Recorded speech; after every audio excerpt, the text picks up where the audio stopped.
dans cette nouvelle vidéo du blog La meilleure cyclo-sportive de votre vie que je tourne en direct de la Réunion. Je me la pète un peu dans la piscine, je reconnais, mais bon, dans laquelle nous allons parler aujourd'hui des 2 heures en or de la récupération. En fait, vous pouvez récupérer dans les 24 heures, 48 heures après une sortie. Mais après une bonne sortie, eh bien, les 2 heures juste après sont vraiment cruciales sur plein de domaines.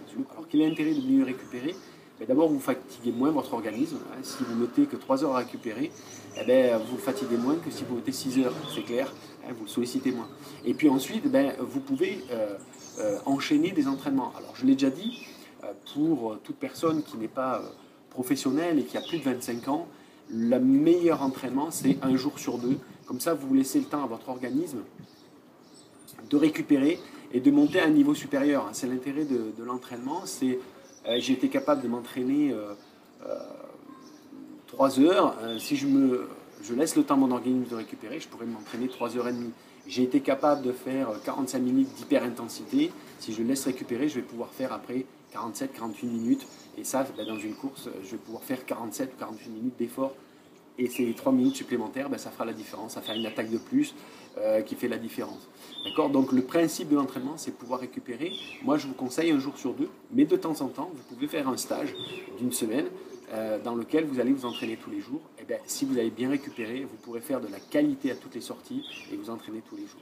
Juste après une sortie vélo, l'idéal, ça ne serait pas de s'alimenter. Votre plus gros besoin, même si vous avez faim, même si vous avez le creux dans l'estomac, votre plus gros besoin, c'est de vous réhydrater. Que vous soyez à 35 degrés comme aujourd'hui ou que vous soyez l'hiver à 0 ou à 10 degrés, le cycliste déshydrate énormément par le vent, par bien évidemment la chaleur et même le froid déshydrate. Donc votre plus gros besoin, c'est de vous réhydrater juste après votre sortie. Donc dans les 2 heures juste après votre sortie, l'idéal, ça serait de boire un bon litre d'eau et de boire une gourde avec soit du jus de fruits, manger des fruits qui ont un pouvoir antioxydant et qui ont du sucre et plein d'oligo-éléments pour vous ressourcer. Ou sinon, vous pouvez boire une boisson riche en maltodextrine et en antioxydants qui vont vous permettre de vous ressourcer et de recharger vos batteries en termes de sucre. Alors les antioxydants, grosso modo, qu'est-ce que c'est? Pour faire simple, quand on fait du sport, eh bien, on sécrète des déchets, des toxines, dont la plus connue est l'acide lactique, qui sont des acidifiants qui acidifient notre sang. Et en fait, les antioxydants vont aller neutraliser ces éléments pour pouvoir mieux les évacuer.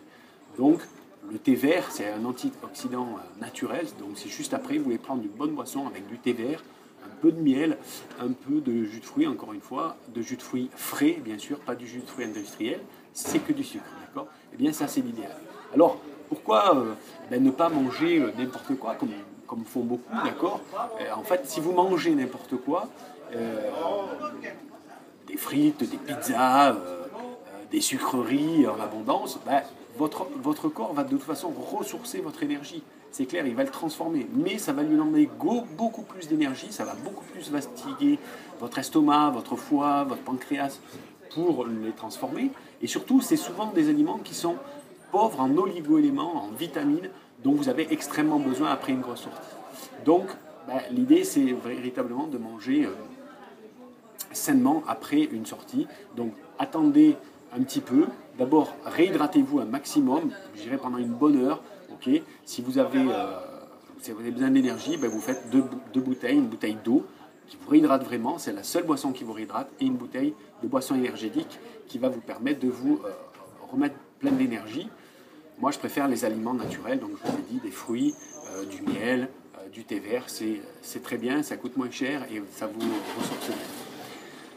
Ensuite, le deuxième élément, dans les 2 heures en or, juste après, ça va être évidemment les étirements. Alors moi, je vous conseille juste après la sortie, quand vous posez le vélo, tout de suite faites 3 étirements en or que vous pouvez retrouver sur le blog, d'accord? Donc vraiment l'étirement des quadriceps, l'étirement des ischios derrière et l'étirement des mollets, c'est la base, c'est très simple, vous pouvez en faire plus, mais prenez juste ce réflexe que quand vous posez le vélo, tout de suite après vous faites vos étirements, ça c'est important.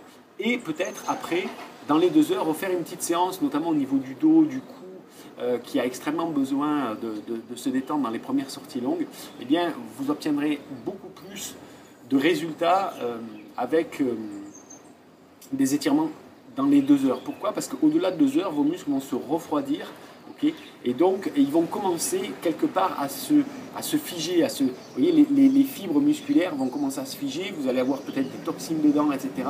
Donc ça sera beaucoup plus difficile de s'assouplir et vous risquez de faire des étirements, c'est-à-dire de tirer un peu sur les muscles, donc de vous déchirer, de vous abîmer, alors que quand les muscles sont encore chauds, eh bien vous pouvez faire juste des assouplissements, c'est-à-dire sans tirer, faire un mouvement et amplifier, bien respirer. Voilà, donc ça a beaucoup plus d'impact de faire les étirements 2 heures après. Enfin, dans les 2 heures, vous pouvez faire 2 choses qui sont vraiment très bien, c'est mettre des bas de contention, pour assurer le retour veineux. Donc dans les 2 heures juste après une sortie, là c'est très très bien parce que vous allez aider votre corps à faire du retour veineux, à éliminer.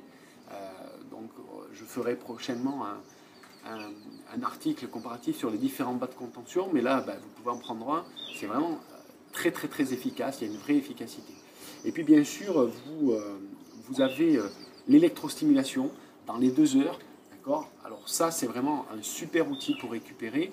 Mais pas que, hein, vous pouvez aussi, si vous voulez prolonger votre séance dans les 2 heures, bien faire une séance complémentaire en électrostimulation pour un peu aller chercher un peu plus vos muscles. Ça pareil, on en reparlera prochainement. Mais sinon, faites la séance de récupération, ça vous permettra de bien récupérer. Voilà, vous avez vraiment ces 2 heures en or sur lesquelles il est important de s'attacher juste après la sortie, de mettre tous ces éléments-là en place et vous allez voir que vous allez avoir une bien meilleure récupération. Je ne vous ai pas parlé de la cryothérapie ou mettre les jambes dans l'eau parce que dans le cyclisme, toutes les études qui ont été faites ont montré qu'il n'y avait pas un impact déterminant. Autant sur des sports à choc comme la course à pied, le rugby, tous les sports où il y a des chocs, évidemment, ça fait du bien la cryothérapie parce que ça aide à cicatriser les petits traumatismes.